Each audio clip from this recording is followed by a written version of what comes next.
জুলাই মাস ধরে দেশ জুড়ে চলা অস্থিরতার প্রভাব পড়ে কুষ্টিয়ার চালের বাজারে। বিশেষ করে দেশের অন্যতম চালের মোকাম খাজানগরে চালের দাম প্রতি কেজিতে বেড়ে যায় 2 থেকে 3 টাকা।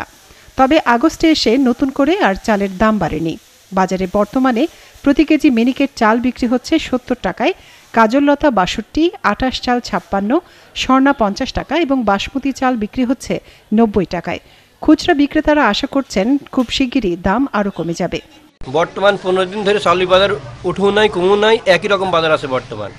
নতুন করে বাজার এখনো সেরকম বাড়ে নাই, তবে এটা গত সপ্তাহে বা আজ 15 দিন যাবৎ এই দামে আমরা বেচছি।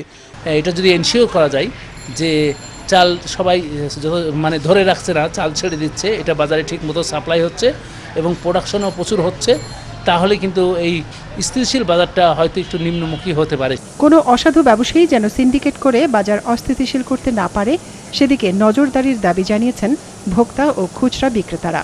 আমরা গত মাসে যেটা কিনছি সেটা বর্তমানে পরিস্থিতি খুব বেশি না, একই ধরনের মনে হচ্ছে, বেশি হচ্ছে না। আমাদের দেশে কিন্তু চাউলের অভাব নাই।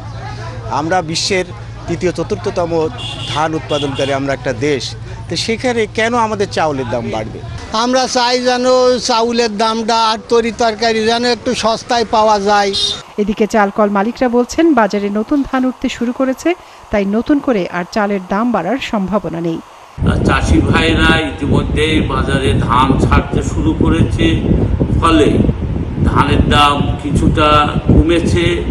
তারই ফলশ্রুতিতে চালের বাজারে প্রভাব পড়েছে এবং চাউলেরও বাজার কিছুটা কমেছে এবং নিম্নমুখী রয়েছে।